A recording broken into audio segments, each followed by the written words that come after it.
1-11 వచనాలు చదువుకుందామండి. చదువుకుని ప్రార్థన చేసుకుని మనం ధ్యానంలోకి వెళ్దాం. పేతురు రాసిన 2వ పత్రిక 1వ అధ్యాయము 1-11 వచనాలు. యేసుక్రీస్తు దాసుడును అపోస్తులైన సీమోను పేతురు, మన దేవుని యొక్క రక్షకుడైన యేసుక్రీస్తు యొక్క నీతిని బట్టి మా వలనే అమూల్యమైన విశ్వాసం పొందిన వారికి శుభమని చెప్పి వ్రాయినది.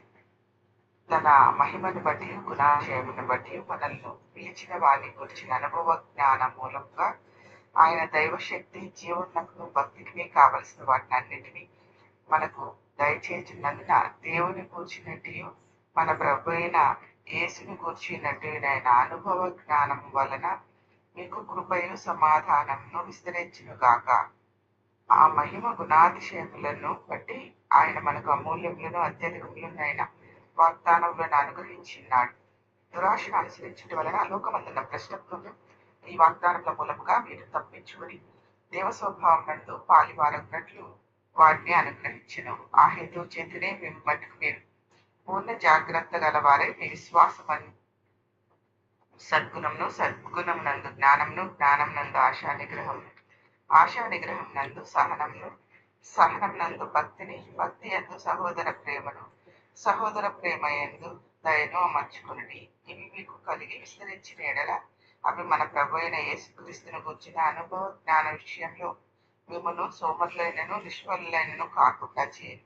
ఇవి ఎవరికి లేకపోవునో వారు తన పూర్వ పాపములకు శుద్ధి కలిగిన సంగతి మృదువాడును దూరదృష్టి లేని వాడునగు. అందువల్ల సహోదరులారా, మీ పిలుపును ఏర్పాటు నిశ్చయం చేసుకున్నకు మరి జాగ్రత్త పడుడి.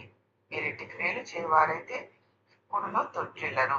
అలాగున మన ప్రభువును రక్షకుడునైన యేసుక్రీస్తు యొక్క నిత్య రాజ్యంలో ప్రవేశం మీకు సమృద్ధిగా అనుగ్రహించబడును. ప్రార్థన చేసుకుందాం.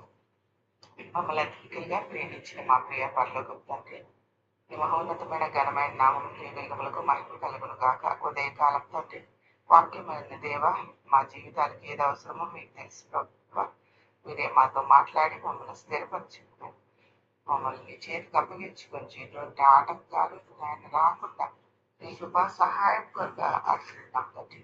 ఈ సమయం మాకు ఆశీర్వాదకరంగా చేస్తున్నందుకు మీ స్తోత్రం చెల్లిస్తూ యేసునామం ప్రార్థిస్తున్నాను తండ్రి. ఆమేన్. ఈరోజు మన పిలుపుల గురించి మనం ఒకసారి మళ్ళా జ్ఞాపకం చేసుకుందాం. దేవుడు ఎందుకోసమో మనల్ని పిలిచాడు. ఆ పిలుపుని మనము తగిన జీవితము జీవించేదానికి మరి దేవుడు తన వాక్యం ద్వారా, పరిశుద్ధాత్మ ద్వారా సిద్ధపరుస్తూ ఉన్నాడు. దేవుడి పిలుపు మరి అది ఉన్నతమైన పిలుపు, పరలోకపు పిలుపు, పరిశుద్ధమైన పిలుపు. దేవుడితో సహవాసం కోసము ఆయన మనల్ని పిలుస్తూ ఉన్నాడు.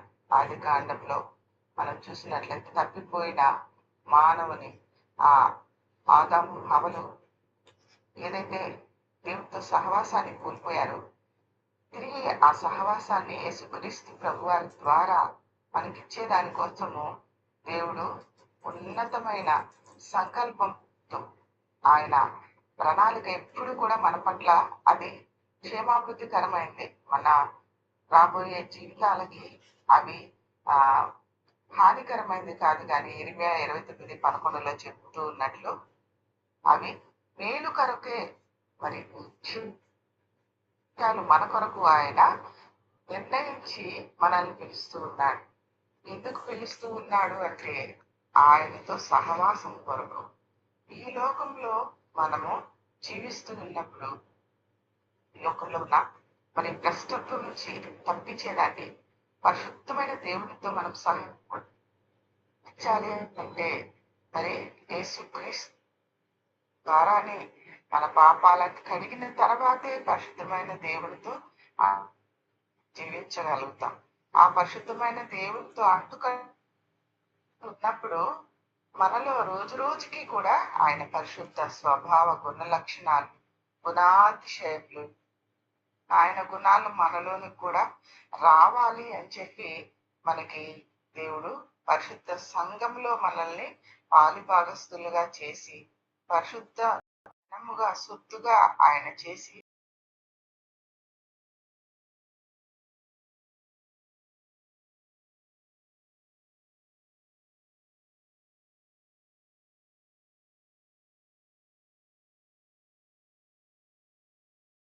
రక్షణ పొందిన తర్వాత అలాగే ఉండడానికి వీల్లేదు. మన జీవితము కంప్లీట్ గా మరి నూతన జన్మము మారు మనన ఫలము ఫలిస్తూ ఆయనలో ఫలించాలని, ఆయనలో నిలిచి ఉండాలని దేవుడు ప్రతిరోజు కూడా ఆయన వాక్యము ద్వారా మనతో మాట్లాడుతూ ఉన్నాడు. ఈ రక్షణ గురించిన అనుభవ జ్ఞానము మరి పేతురు జీవితంలో మనం చూస్తాం. మరి ఒకప్పుడు ఎంతో మరి దుడుకు స్వభావం కలిగిన పేతురు మరి అన్నిటికీ కూడా తొందరపడే స్వభావాన్ని మనము పేతురు గారి జీవితంలో చూస్తాము.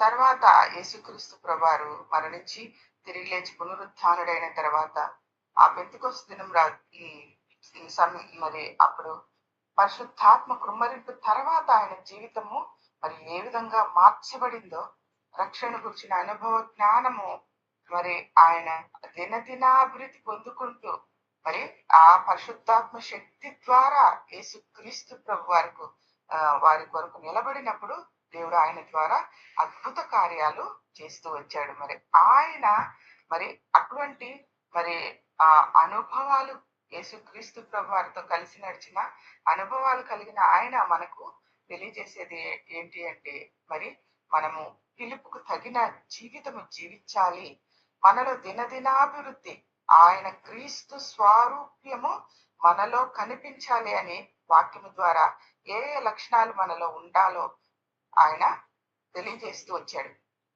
2వ వచనం 3వ వచనం ఇక్కడ కలిసి ఉన్నాయి. తన మహిమను బట్టి గుణాతిశయమును బట్టి మనల్ని పిలిచిన వారిని కూర్చిన అనుభవ జ్ఞానం మూలంగా ఆయన దైవ శక్తి జీవనమునకును భక్తికి కావలసిన వాటన్నిటినీ మనకు దయచేయుచున్నందున దేవుని కూర్చున్నట్టు మన ప్రభు అయిన యేసును కూర్చున్నట్టు నేను అనుభవ జ్ఞానం వల్ల మీకు కృపయు సమాధానమును విస్తరించును గాక. ఆ మహిమ గుణాతిశయములను బట్టి ఆయన మనకు అమూల్యమును అత్యధికములైన వాగ్దానములను అనుగ్రహించి ఉన్నాడు.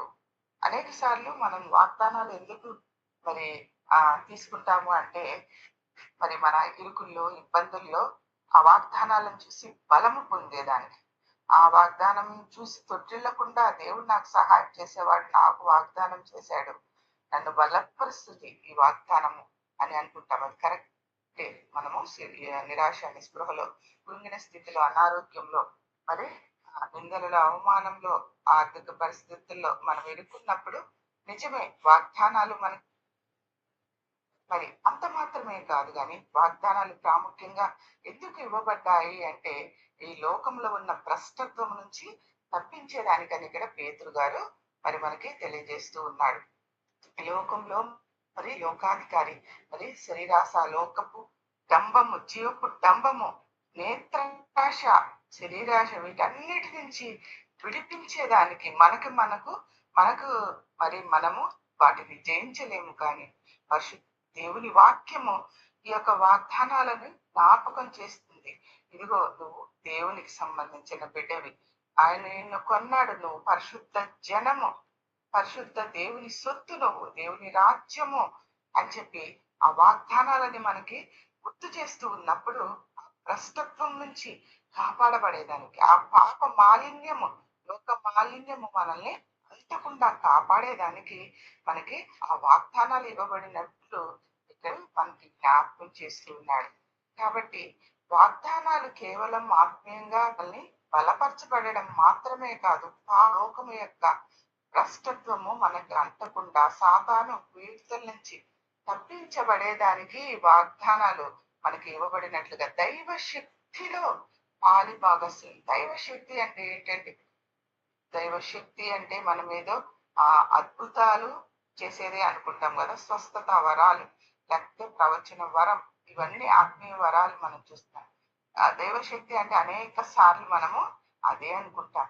కానీ యేసుక్రీస్తు ప్రభువారు నిజమే దేవుని శక్తి ద్వారా ఎన్నో అద్భుత కార్యాలు ఆయన మరణం నుంచి లేపాడు, అనేక సూచక క్రియలు చేశాడు, తన శిష్యులకు కూడా ఆ విధంగా సూచక క్రియలు చేసేదానికి పరిశుద్ధాత్మ శక్తిని అనుగ్రహించాడు. అన్నిటికంటే ప్రాముఖ్యంగా దైవ శక్తి అంటే యేసు క్రీస్తు ప్రభువారిని ఆ యొక్క సిలువకి వెళ్ళేటప్పుడు గాని సిద్ధపరిచిన ఆ యొక్క పరిశుద్ధాత్మ శక్తి.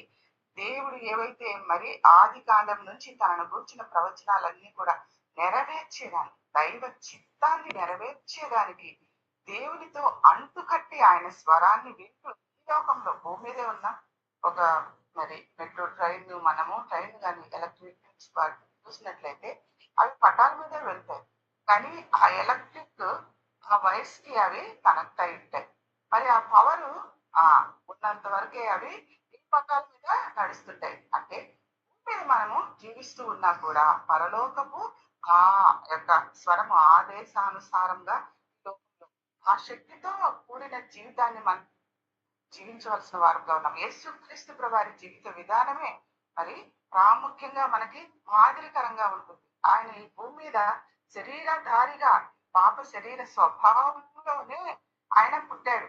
కానీ ఏ విధంగా దాన్ని ఆయన జయించగలిగాడు అంటే అనేక సార్లు ఆయన తన దైవ శక్తిని కనపరుచుకునే అవకాశం వచ్చినా కూడా ఆయన కనపరుచుకోలేదు. తన సొంత ప్రయోజనం కొరకు దాన్ని వాడుకోలేదు. కానీ ఇతరుల ప్రయోజనం కొరకు ఎవరైతే అవసరతలో ఉన్నారో అందరిలో ఉన్నారో వాళ్ళ కోసమే దైవశక్తిని స్వస్థల కోసం మరణించిన వారిని లేపేవారు, దానికోసం ఆహారంతో ఉన్న వారికి ఆహారం పంచి ఆకలితో ఉన్న వారికి ఆహారం పంచిపెట్టేదానికి దాన్ని వాడినట్లు మనం చూస్తాం. కాబట్టి ప్రాముఖ్యంగా దైవశక్తి యేసుక్రీస్తు ప్రభువారి గుణాతిశయములు, ఆయనలో ఉన్న గుణాతిశయాలని మనకి చూపిస్తుంది. ప్రాముఖ్యంగా దాంట్లో మొట్టమొదటిగా దేవునితో సహవాసము, దేవుని చిత్తాన్ని ఎరగడము, దేవుని స్వరము వినడము, వాక్యాన్ని అర్థం చేసుకునేదానికి రూపసాయి గారు ఎప్పుడు మనకు చెప్తూ ఉంటారు కదా, ఆ పరిశుద్ధ శక్తి మనకి ఎందుకు అనుగ్రహించబడుతుంది అంటే వాక్య ప్రత్యక్షతలు మనకి మరి దేవుని రాకడ కూర్చిన ప్రత్యక్షతలు వాక్యంలో ఉన్నవి మనకి అర్థమయ్యేదానికి, మన జీవితాలను ఆ యొక్క ప్రత్యక్షతతో మనము కనెక్ట్ చేసుకొని దేవుని రాకడ మనం సమీపించే కొలది మనము పరిశుద్ధత నుంచి అధిక పరిశుద్ధతలోనికి క్రీస్తు స్వారూప్యంలోనికి మార్చబడి అనేకులను మార్చేటట్టు ఆ దైవ శక్తి మనలో కనిపించాలి. రక్షణ గురించిన అనుభవ జ్ఞానము అని పేతురు గారు మరి దాంతో మరి అంటుకట్టబడి మనం జీవించాలి. ఆ గుణాతిశయాలు మనలో కనబడాలని ఇక్కడ క్లియర్ గా రాస్తూ ఉన్నాడు. 5వ వచనం నుంచి మనము చూసినట్లయితే వాటిని అనుగ్రహించి దేవ స్వభావం నుండి వారగునట్లు వాటిని అనుగ్రహించాడు. ఏంటి? వాగ్దానాలు, దేవుని వాక్యాన్ని మనకు అనుగ్రహించాడు.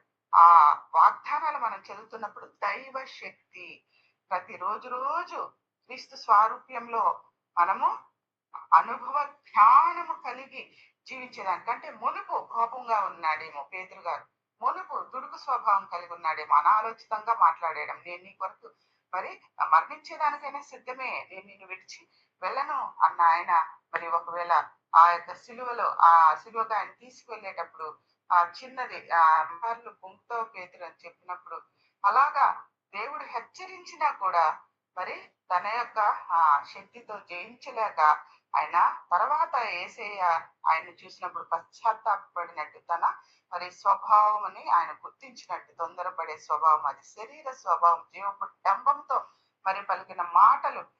కాబట్టి అది మనము మన శరీర స్వభావంతో దాన్ని జయించలేము. కానీ పరిశుద్ధాత్మ శక్తి ఆయన కమ్ముకున్నప్పుడు దేవుని కొరకు మరి సహనంతో మరి సిలువ వేయబడే దానికి కూడా నేను నా ప్రభుతో సమానంగా సిలువ వేయబడేదానికి చూడను కాదు, నన్ను తలకిందులుగా సిలువేయండి అని తనను తాను అప్పగించుకునే అంతగా దైవశక్తి రక్షణ గురించిన అనుభవ జ్ఞానం పేతురు గారిలో మనము చూస్తూ వచ్చాము. ఆయన బోధనలో కానీ ఆయన పత్రికలో చూస్తే ఆయన రాకడ గురించిన మరి సూచనలు తెలియజేసే విషయంలో కానీ ఒక్క సంవత్సరము దేవుని దృష్టిలో, ఒక దినము దేవుని దృష్టిలో 1000 సంవత్సరములుగా ఉంది అని చెప్పి ఆ మర్మాలను మరి పేతురు గారు మనకి బయలుపరచగలిగారు. తీవ్ర మరి వేంద్రంతో ఈ యొక్క అవకాశం గతించిపోతాయి అని చెప్పి ప్రవచన పూర్వకంగా ఆయన కూడా మరి తెలియజేశాడు. అటువంటి దైవ శక్తిని పేతురు గారు పొందుకున్నారు. ఏ విధంగా పొందుకున్నారంటే దేవునితో సహవాసం చేయడం వల్ల, ఆయన మాటలను ఆయన జీవితంలో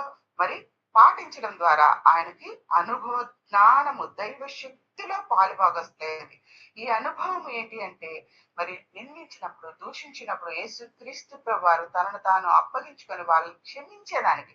అనేక సార్లు మనం అనుకుంటాం మాటకి సమాధానం చెప్పడమే చాలా జ్ఞానము.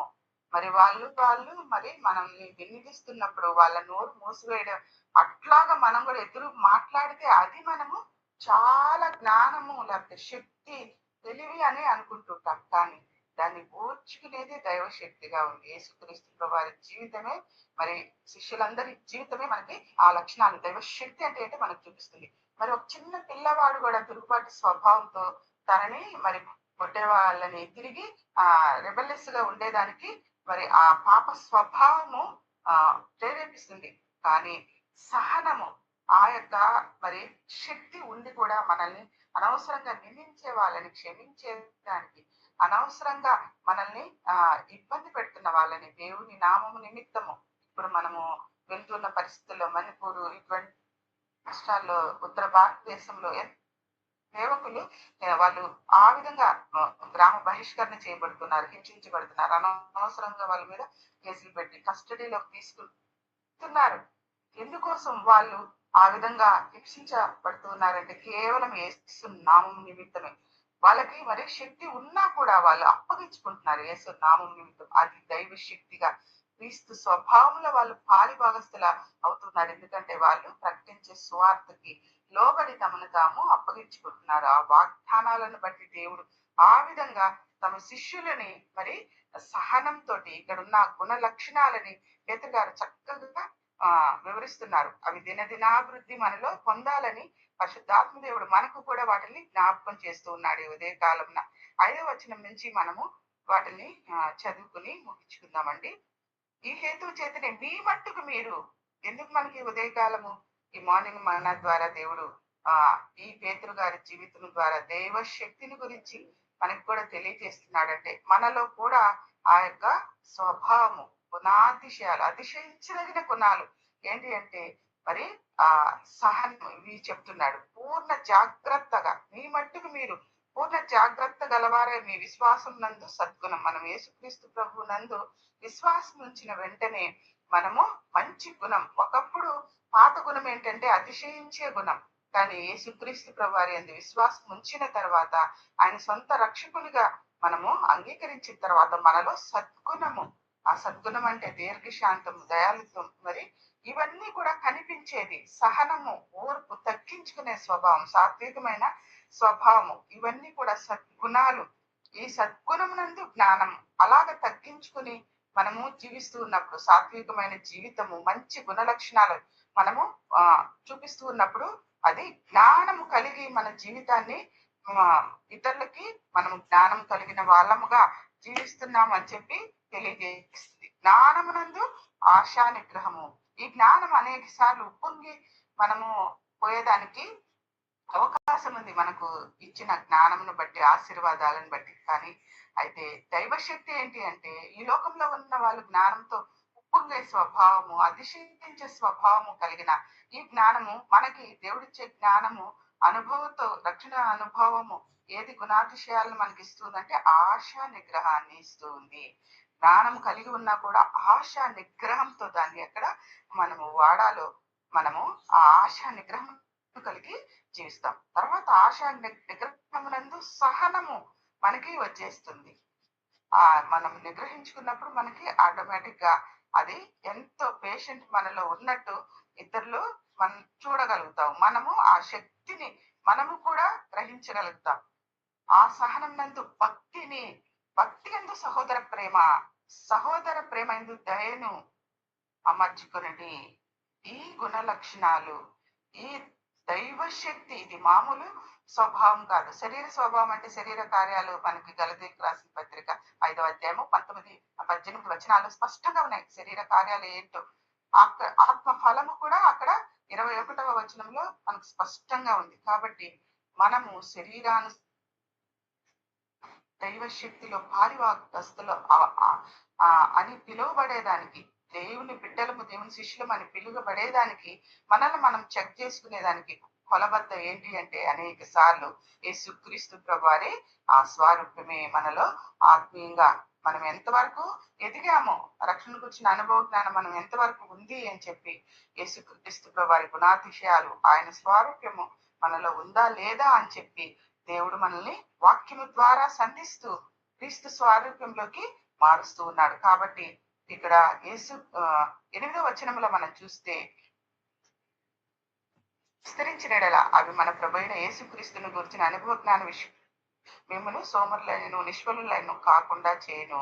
ఇవి ఎవనికి లేకపోవున వాడు తాను పూర్వ పాపములను శుద్ధి కలిగిన సంగతి మర్చిపోయి వాడును దురదృష్టి లేని వాడును అగును. ఒకవేళ మనం మారు మనసు పొందామని తలచి ప్రతి ఆదివారం క్రమంగా నేను చర్చికి వెళ్తున్నాను, ఆ దశం భాగం ఇస్తున్నాను, లేకపోతే బల్లలో చేయి వేస్తూ ఉన్నాను, లేకపోతే దాన ధర్మాలు చేస్తున్నాను అని మనలో ఈ గుణ లక్షణాలు లేకుండా మనం అసహనంతో, కోపంగా, గర్వంగా, డంబంగా మనస్తూ మన యొక్క ఆ యొక్క ఆ లక్షణాలను, క్రీస్తు స్వారూప్యాన్ని, సహనము, ప్రేమ, దీర్ఘశాంతం, తగ్గించుకునే స్వభావము, సాత్వికం, మనం మన ఇష్టానుసారంగా మనము పూర్వస్థితిలోనే మరి ఆశలనే అనుసరిస్తూ లోక ఆ ఆకర్షణల వైపే వెళుతూ మనము జీవించినట్లయితే మార్పు లేని దేవుని పిలుపుని మనము నెరవేర్తించిన వాళ్ళము కాదు. గాని ఎప్పుడైతే మనం మారు మనసుకు తగిన ఫలము మన జీవిత మన స్వభావాన్ని, పాత స్వభావాన్ని కొట్టివేసి నూతన స్వభావాన్ని, ఈ గుణ లక్షణాలను కలిగి జీవించినట్లయితే మరి ఆ నిత్య రాజ్యంలో మనము ప్రవేశం కలిగి ఉంటాము అని చెప్పి పరిశుద్ధాత్మ దేవుడు ఈ ఉదయ కాలంలో మనకు జ్ఞాపకం చేస్తున్నాడు. కాబట్టి మనము క్రీస్తు స్వారూప్యాన్ని కలిగి రక్షణ గురించిన అనుభవ జ్ఞానంలో ఎదిగేదానికి దినదినము ఆ గుణాతిశయాలను దైవశక్తిలో పాలి భాగస్థలం అయ్యేదానికి యేసుక్రీస్తు ప్రభు వారు ఎలాగా శిలువ మీద తనను నిందించే వాళ్ళని క్షమించే స్వభావము, వాళ్ళ కొరకు ప్రార్థించే స్వభావం, మరి వాళ్ళ కొరకు మరి పరలోక రాజ్యాన్ని ఆయన మరి ఆ నిత్య రాజ్యాన్ని అక్కడ చేరి కూడా విజ్ఞాపన చేస్తూ ఉన్నాడు. తండ్రి కుడి పార్శ్వమున చేరి మనందరి వరకు విజ్ఞాపన చేస్తున్నారు. అటువంటి స్వభావంలో మనం కూడా నిత్యము విజ్ఞాపనలు చేసేటట్టు, మనల్ని హింసించే వాళ్ళ కొరకు, మనల్ని ప్రేమించే వారి కొరకు కాదు గాని కేవలం దేవుని బిడ్డల్ని, దేవుని సేవకుల్ని ప్రేమించే వాళ్ళముగా మాత్రం కాదు గాని మనల్ని హింసించే వరకు, మనల్ని నిందించే వాళ్ళ కొరకు, మనల్ని మరి చెరసాల్లో వేసే వారి కొరకు కూడా విజ్ఞాపన చేసి పాలుభక్తులుగా ఉండేదానికి ప్రభువారు మనల్ని పిలుస్తూ ఉన్నారు. కాబట్టి అట్టి జీవితం జీవించేదానికి పరిశుద్ధాత్మ దేవుడు రక్షణ కూర్చున్న అనుభవ జ్ఞానం దినము ఎదిగేదానికి ఆయన శక్తినిచ్చి మనల్ని నడిపించును గాక. దేవుడు రాజ్యం